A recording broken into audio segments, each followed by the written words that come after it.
Coming up on AgweekTV, we're at the Prairie Grains Conference where growers are getting a look into 2024. We'll take a look at changes in the beer markets in 2023 and the twists and turns of 2024. The North Dakota Soybean Council wants to encourage growers to think about running for the board. And it's the most wonderful time of the year for Christmas tree farms.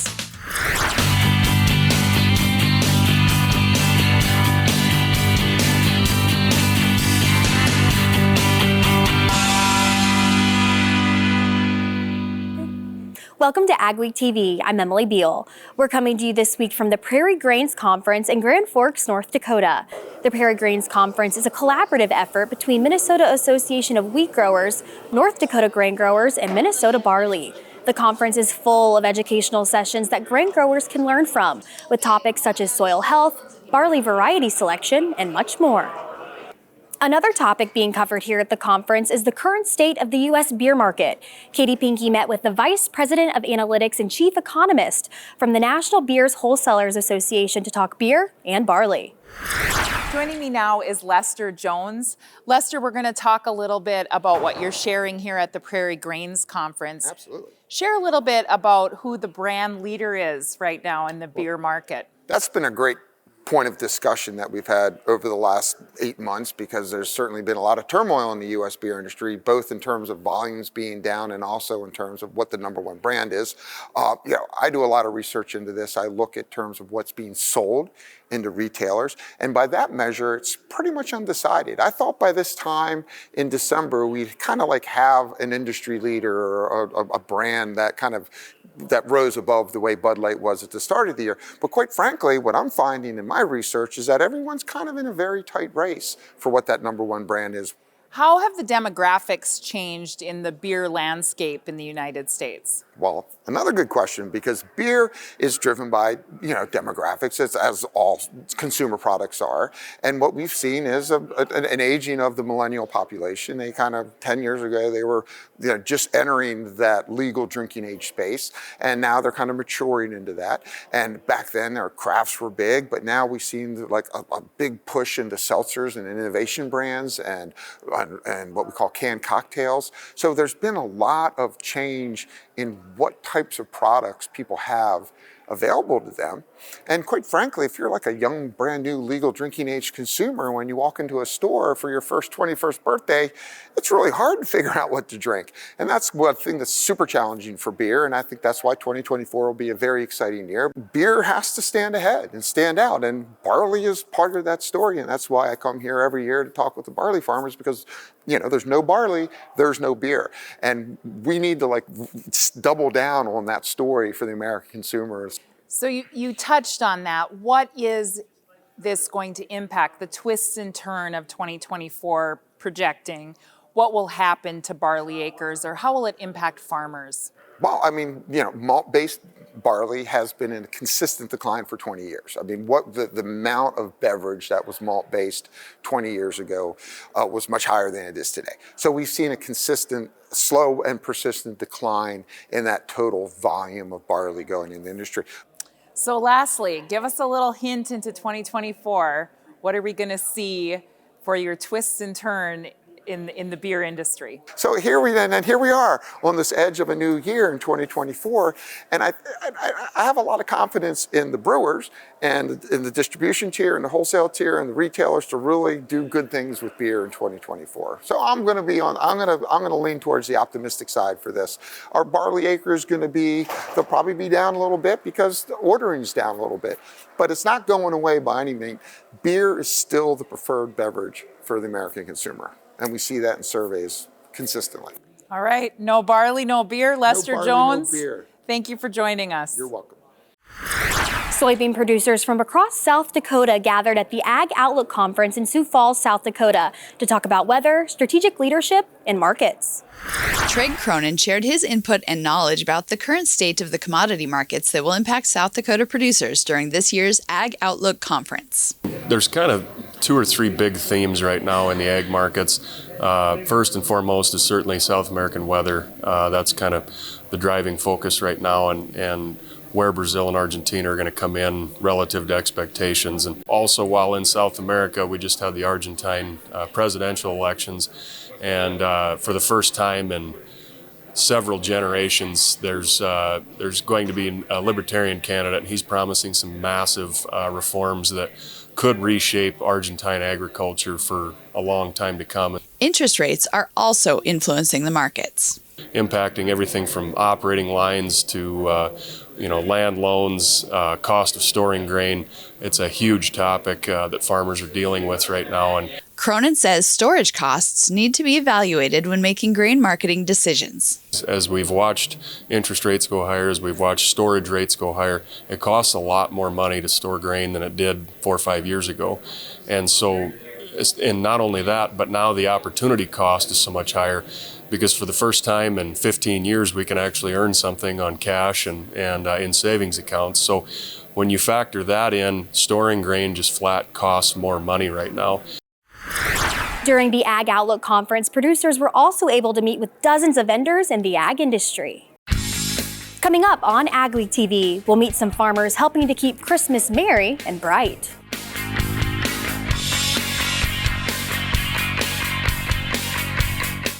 It was October 1st, 2009. We needed some machinery for the farm. We decided to see if we could become a dealer, and that's kind of grown into what it's been today. We offer basically anything short line. Seed tenders, fertilizer spreaders, sprayers. We can really set ourselves apart by the knowledge we have in those things, by the amount of units we have on hand at all times. I just have a passion for helping people, getting to know people. It just becomes a lot of fun.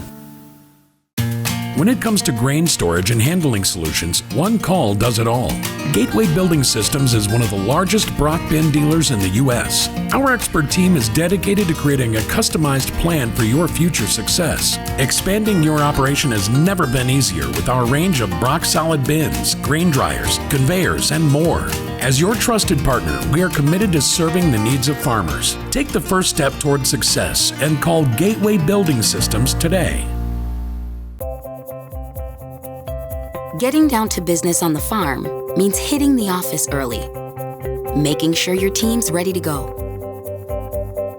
getting updates from the field, and talking with your management team.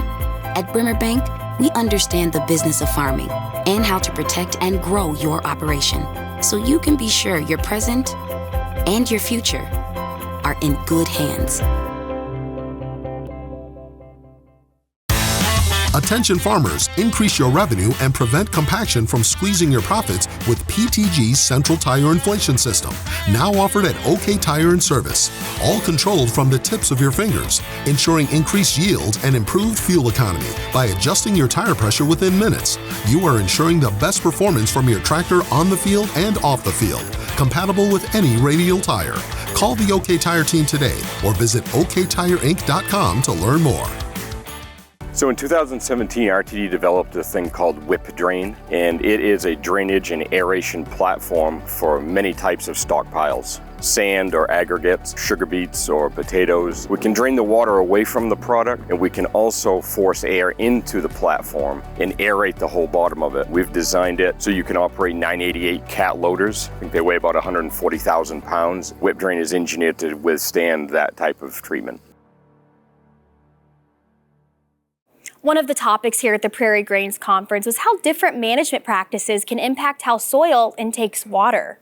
A rainfall simulator demonstration was performed for farmers to see how the water impacted a variety of soil samples. The samples used were from different fields that all had their own unique management styles incorporated into them. The management practices that we see that really have a big impact are finding ways to limit disturbance. If we can limit the amount and the depth of the disturbance in that field, over time we see increased or improved infiltration. Other practices, such as using cover crops, have also proven to improve infiltration of the soil by protecting the soil's surface. Cover crops also help fight wind and water erosion. With the holiday season upon us, many people are looking for their perfect Christmas tree. In this week's Ag Week cover story, we visit a couple tree farms dotted throughout the region. We start in Walcott, North Dakota, where I visited Happy Valley Tree Farm. Like this time of year, I'm selling Christmas trees. Joel Lyons always enjoyed working outdoors and began planting trees.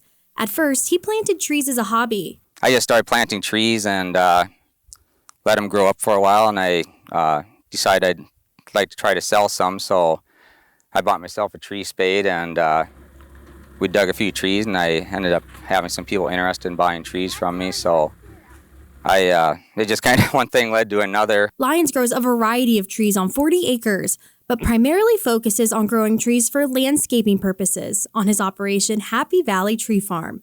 He began offering Christmas trees too when he saw there was a demand for locally grown Christmas trees. My phone started ringing around Christmas time, people wanting Christmas trees, so I thought, well, why not? And this is actually just the third year I've been selling Christmas trees. I've been selling landscape trees for, over 10 years, but I guess for Christmas trees, it's kind of a little bit newer thing that we've been doing. And I actually bring in a lot of my Christmas trees pre-cut just because I just can't meet the demand for what people need for Christmas trees. And North Dakota in general isn't a big state for growing Christmas trees. Lyons encourages people to come out to Happy Valley Tree Farm to get a one-of-a-kind experience when picking your perfect pine.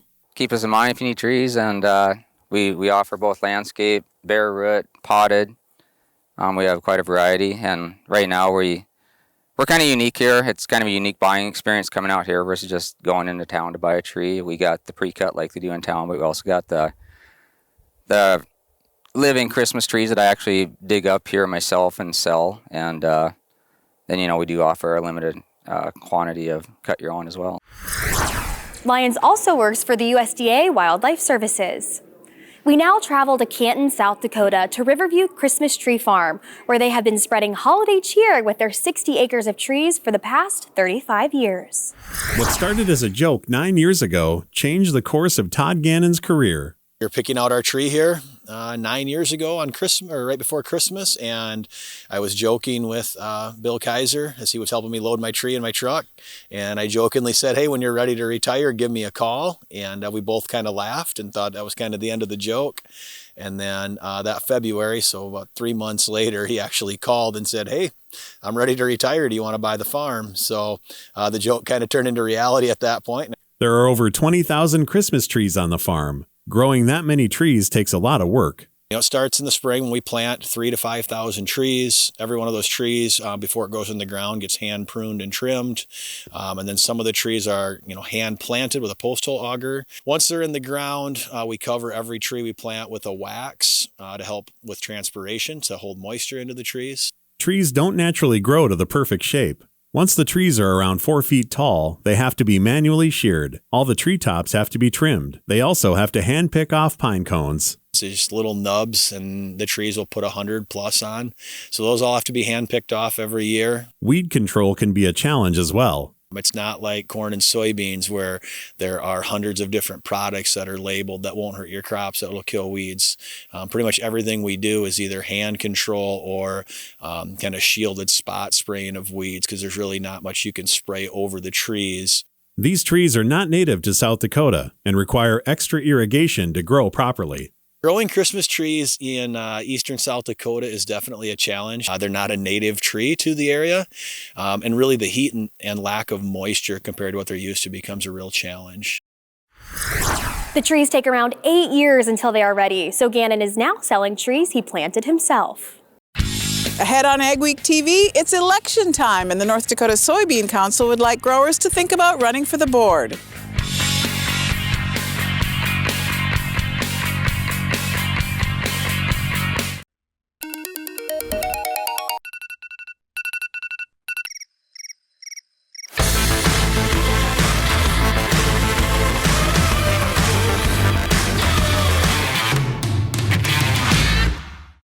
Farming the land carries a lot of responsibilities. You plan and forecast the acres. You plant the crops. You spray the crops. You pray over the crops for good weather and moisture. And you harvest the crops that are long awaited. Erickson Custom Operations would like to wish you a Merry Christmas and a blessed New Year.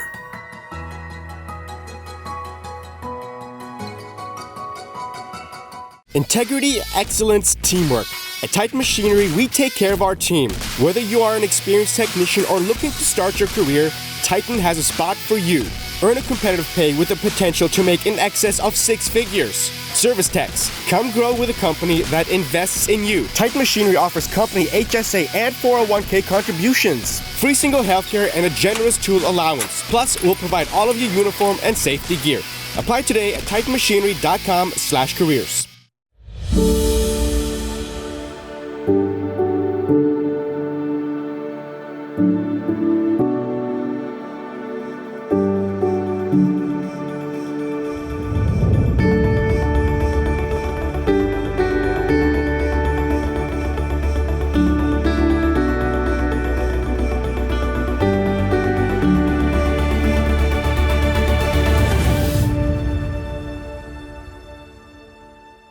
A farmer's work is never done.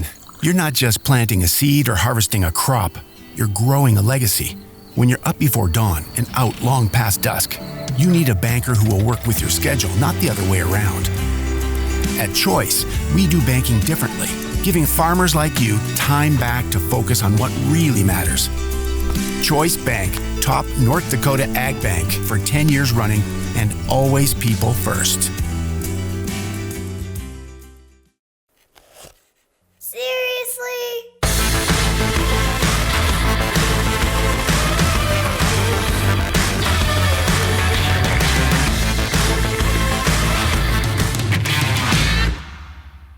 AgWeek Weather is sponsored by Bremer Bank. Connect with a banker today at bremer.com. What kind of weather can we expect as we head into the holiday season? Here's John with our AgriWeather Outlook. As the weather travels along into the mid part and latter part of December, the holiday season, we're still not seeing any sign of Arctic type air dropping into the lower 48. It is generally fairly mild. That being said, it has not been particularly warm in the south, and in particular the southeastern Atlantic seaboard southern part. It's just been a little cooler than average, kind of a disappointing season. Both of these fairly typical with the strong El Nino pattern that we're seeing right now. Now, we haven't had a great deal of stormy weather anywhere in the Great Plains, Northern Plains, a couple of little tiny weather systems, but nothing major. The south has had some serious storms. What I see for holiday weather is a chance of some of that to move a little bit further north as we get toward the holiday due to a changing shift in the upper level winds. What we have right now, subtropical jet pretty far north and fairly strong. Northern jet stream relatively weak and definitely displaced to the north. That keeps the really frigid weather, the sub-zero stuff, basically Hudson Bay and the high Arctic. And that's really about it. Kind of cool down here through the Midwest. By cold, the dark blue, that's where temperatures are below freezing or near freezing. And most of this is really not terribly cold. We're not seeing any unusually cold air anywhere in the United States, except this region down here, the Mid-South, the southern Atlantic states, just a little bit on the chilly side, the southern Appalachians, and it's just going to be that way for a while. Out along the West Coast, nothing really changes that much. And of course, the higher elevations of the mountains are cold, mostly because of the higher elevations. Nothing unusually cold about this pattern as well. As we go through the week, I expect the southern or subtropical jet stream to once again drop down where it can grab some of that strong El Nino type energy from the tropical Pacific and likely spin up another storm system. But as the time that this trough begins to form, that storm could come a little bit further north, perhaps in time for the holidays. I don't have the feeling yet that it's going to be a monster storm, and it may not even be cold enough for a lot of snow. It may be a lot of rain, wet snow kind of thing in somewhere in the Middle West. That's the only storm that I see between now and about the end of the year. As far as the precipitation goes, this week leading up to Christmas will likely be quite dry in the midsection of the country and quite wet here in the Pacific Northwest. The second week, there's our storm. A lot of it rain, maybe a little rain snow. Could move a little further north or a little further south from this. The wet pattern will continue in the Pacific Northwest, most of the northern plains and southern Canada, likely not much more than light precipitation at best.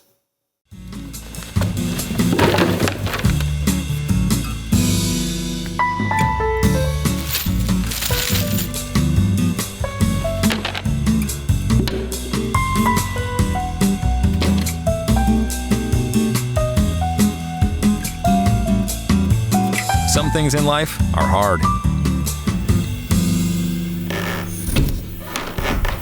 That's why banking shouldn't be. Cornerstone Bank. Risk management is not just for the grains. Livestock producers, did you know you too can protect the price for your production? Livestock Risk Protection, or LRP for short, is a great tool to help you protect the price of your calves. Cattle producers can also protect their pasture and hayland from lack of rainfall with pasture rangeland forage or PRF insurance. This is a very affordable way to help producers in times of below average rainfall. Call the risk management specialist, Martinson Ag Risk Management. There's no easy button, no guarantees, or promises of a good year. This is farming. It's unpredictable and demanding, with long days and sometimes stressful nights. It's weathering the storms and coming out successful. Farming isn't for everyone. We thank those who make it their life, because it is for everyone. The story of a farm is the story of a family. From generations past to generations to come, families have raised their children on the crops that sustain our country on the same fields. Today, with a better nitrogen, farmers can continue to take care of what matters most, the land they work and the people they do it with.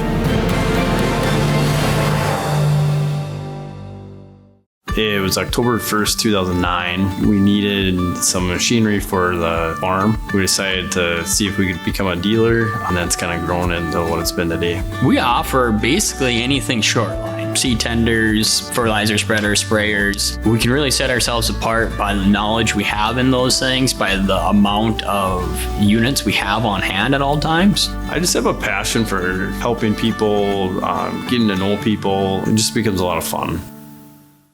The North Dakota Soybean Council's 2024 election process is kicking off soon, so it's about time to start thinking about nominating yourself or a fellow producer. In this month's Soy Insight, Rose Dunn talks to some board members about the benefits of serving. 17 counties will elect county representatives to serve the North Dakota Soybean Council. One soybean farmer from each of the 4 districts they make up will be ultimately elected for a seat on the board of directors. You know, it's a great experience. Mike Schlosser is completing his 2 terms and will be terming off the board at the end of June 2024. He grows soybeans along with corn and wheat near Edgeley, North Dakota. He decided to run for the soybean board to find out where his soy checkoff dollars were going. He was surprised at what he learned. For every dollar that we spend, we get a huge return on investment, and we get to look at different ways that we spend that money in finding new markets, transportation, research, all different kinds of uses for these soybeans. He also likes having a say in spending those dollars wisely. Chris Brosart farms near Wolford in north central North Dakota. He's also completing 2 terms at the end of June and will be terming off the board. He says it was a great experience and extremely educational. How intertwined what we do in our daily lives on the farm is to everything else around us, right? Like what we do here really does affect what happens, you know, out in the Pacific Northwest, China, Taiwan, those areas. Board members must attend several board meetings a year in Fargo, along with other industry events and meetings. Brosart and Schlosser say it's time well spent. And it does take a little time. It's more than 4 meetings a year, as the saying goes, but I think the time spent there is quality time, and you're not wasting time. You're making a change and improving on the soybean industry. If you live in a county that's holding an election in 2024, look for a green nomination envelope in your mail around December 26th. Nomination forms need to be returned to your county extension agent by January 12th. Official blue election ballots with a slate of candidates will be mailed out February 28th and must be returned to your county extension agent by March 8th. The election process is managed by NDSU Extension to ensure fair and secure elections. Still ahead on AgWeek TV, some drivers are stuck in traffic with cows, not cars.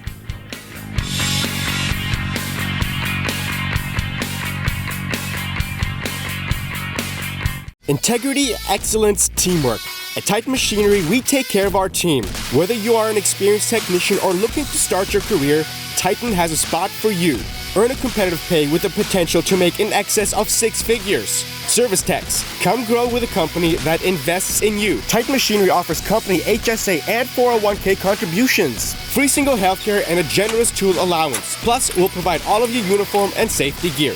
Apply today at titanmachinery.com/careers. When it comes to grain storage and handling solutions, one call does it all. Gateway Building Systems is one of the largest Brock bin dealers in the U.S. Our expert team is dedicated to creating a customized plan for your future success. Expanding your operation has never been easier with our range of Brock solid bins, grain dryers, conveyors, and more. As your trusted partner, we are committed to serving the needs of farmers. Take the first step toward success and call Gateway Building Systems today. Hi, Bill Kelsey here, Geringhoff Territory Manager, covering northern Minnesota and the Dakotas. At Geringhoff, we offer a full line of the best harvest headers and residue management systems on the market. Contact me today to discuss your farm's needs. From there, I'll connect you with an authorized Geringhoff dealer.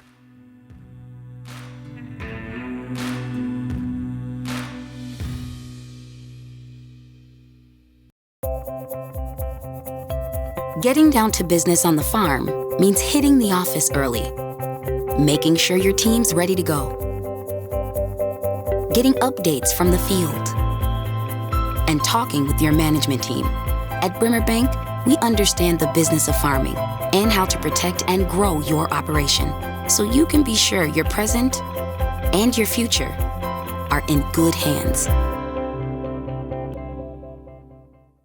Grain handling and storage projects done efficient, reliable, and hassle-free. With the one-stop shop of advanced grain handling systems.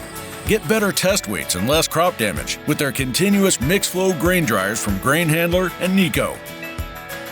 Get grain bins built to last from West Steel and Sioux Steel. Advanced Grain customizes each project to maximize your farm production. Contact Advanced Grain Handling Systems in Mayville for a free quote and site consultation. This time of year, snow and ice can make a person's commute take longer, but it wasn't weather conditions that made traveling interesting for drivers in Fedora, South Dakota.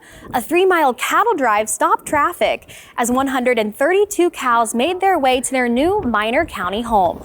Rancher Will Walter said people seem to enjoy watching the cattle drive. You know, sometimes I worry about, oh gosh, these poor people, I should get these cows shoved over so they could go ahead. And I go back and ask them, and they're just fully entertained by watching the deal, you know. About a dozen people helped with the annual drive, and about half a dozen cars got to watch, taking photos and videos through their car windows.